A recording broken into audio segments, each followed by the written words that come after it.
In this tutorial, I am going to show you how to bring back the status vertical style in WhatsApp on the latest update. Begin by launching the WhatsApp application on your device. Tap on the Status tab located at the bottom of the screen.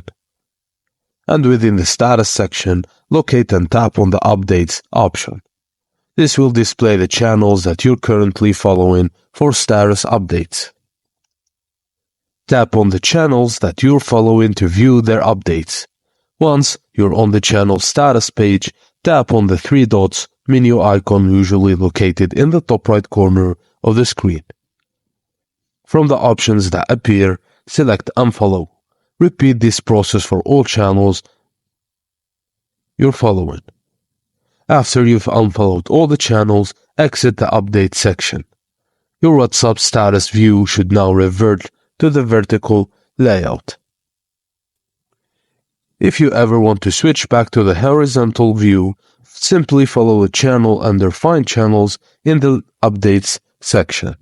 And that's it, guys. Thank you for watching, and please don't forget to like and subscribe for more.